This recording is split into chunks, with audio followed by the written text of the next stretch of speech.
Hey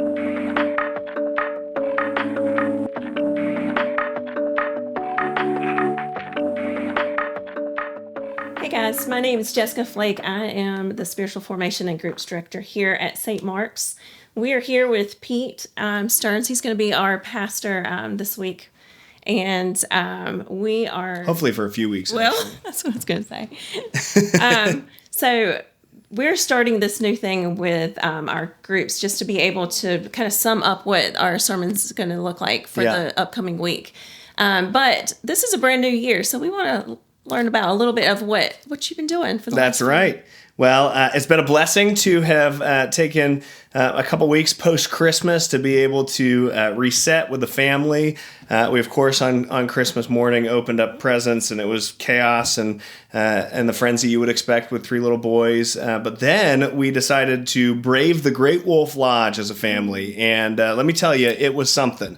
I'm not sure exactly what, but we had a lot of fun and went on the water slides and saw all the characters, and the boys ran around with stuffed animals, and it was really just a good time to recharge with family. But excited to jump into a new year here at St. Mark's and to be diving into a brand new series that I think is going to be really impactful for us. Yeah, so this new series that's coming up, it's called Under the Influence. It's a pretty interesting title. So can you tell us a little bit about what it's going to look like? Yeah, definitely. Well, I've been reading 1 Peter, which is a letter from Peter that's distributed to a variety of churches in the ancient world. And this common refrain that you see over and over in 1 Peter is to be alert and sober-minded.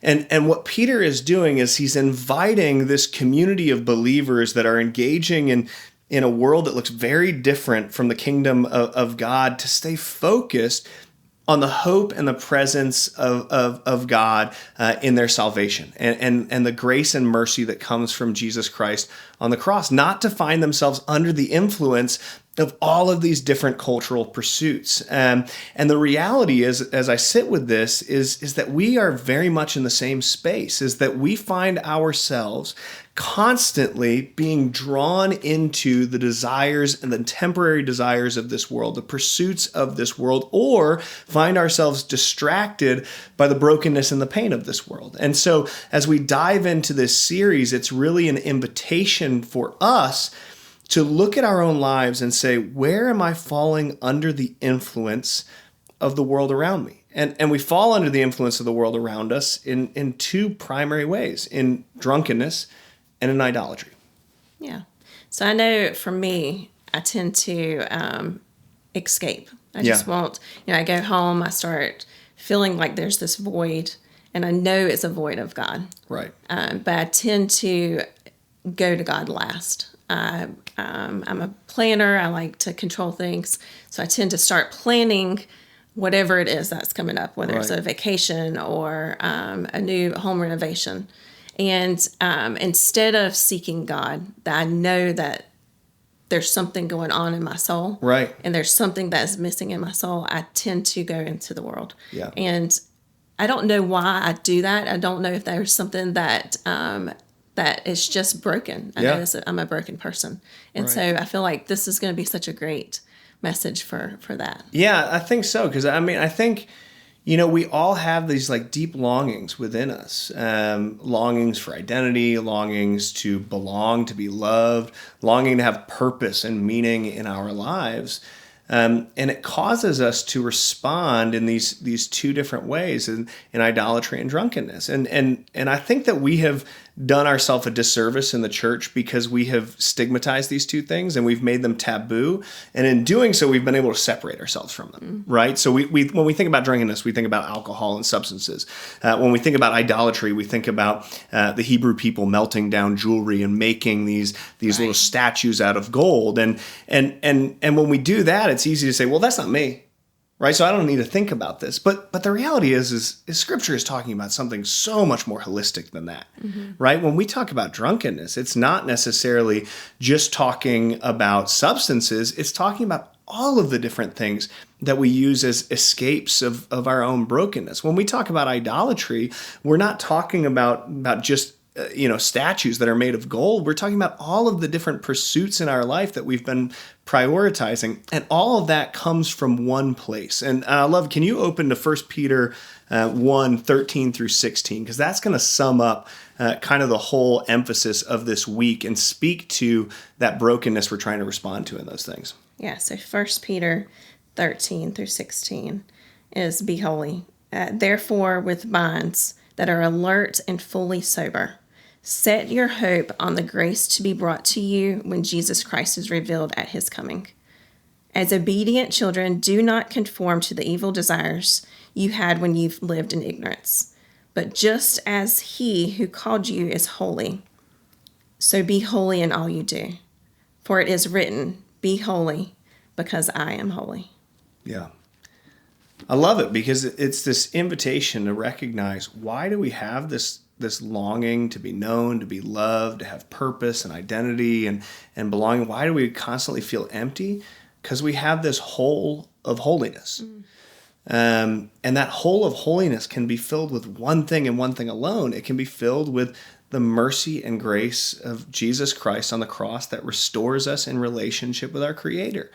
And that takes time and it's a process and it takes humility and surrender. And we're going to be talking about those things over the course of this series. And it's actually a far quicker solution, though a temporary one, to instead fill that hole with idols, right? To jam them filled with our career and our houses and our 401k and our trophy kids and our marriages. And those things fill us for a period, but ultimately find themselves lacking and keep us from being able to fill our life entirely with the mercy of God that he wants to pour out on us. And so this idolatry is not about making statues. Instead, it's about these pursuits that we have in our life that we think are going to bring us meaning, that we think are going to bring us purpose, that we think are going to bring us joy.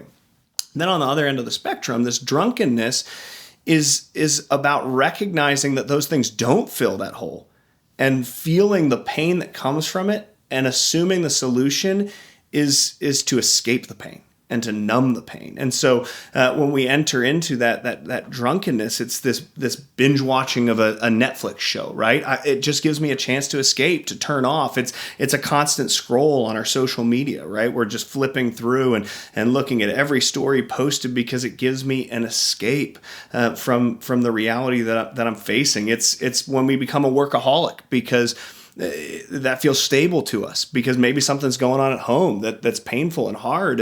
And so drunkenness is not necessarily only about abusing these substances. It's about numbing the pain and brokenness that we find in our life due to the hole of holiness that we have and our resistance to allowing God to fill that fully. So, that's really what the series is going to be leaning into.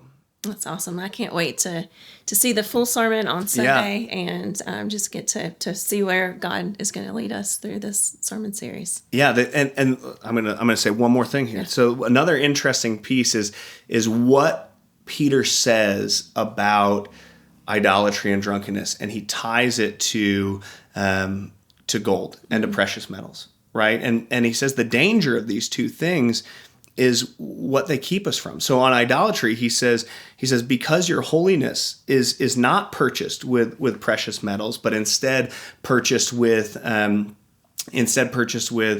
blood of Christ that's in eternity and where moths and dust can't destroy. Because of that, your only natural solution is to love others. And there's this beauty because when we are pursuing things to fill our life, there's this natural tendency to be hostile to others because we're competing with them for resources. I can't give of my own self because if I do that, I'm going to be emptying out that hole and I'm going to feel that pain. And so why do we avoid idolatry? Because it lets us be filled with something that is eternal and everlasting and I can pour out onto others. And my natural response is to love. And then on the other side, he talks about he challenges the church to remain within their pain and their brokenness and their trials. They're being persecuted. And he calls them to celebrate that because it leads them into a refinement process. The testing of gold in the ancient world was this process where you would superheat the gold, and because the precious metal was heavier, it would fall to the bottom, and the imperfections would rise to the top, and the goldsmith would scoop it up. And they would do that over and over, and the way that they would know that the gold was pure is that the goldsmith could see his reflection in the metal below. And so so there's this picture too, is that when we enter into this space of drunkenness, what are we trying to do? Avoid the pain. Avoid those trials and those challenges in our life. And what we've unintentionally done is circumvent the tools that God oftentimes has to refine us and to lead us closer. It's not that God has given us those trials and those challenges, but it's in those deficiencies that we learn more about ourselves and then learn more about God and can invite more growth there. So I'm excited. It's going to be a fun series, and I'm excited for this Sunday. Yeah, me too. And I just think of the image of the goldsmith and how, like, I can imagine how if we're going to God in those times that what he's doing with us in our lives is like the goldsmith just takes away those imperfections. Totally. But we have to go to him in those times. So I'm really excited about this sermon series. So really interested in hearing more and excited about Sunday. So all right. For you guys that are exploring this for the groups and just our individual devotions, there are questions below in the study guide. See you soon. See ya.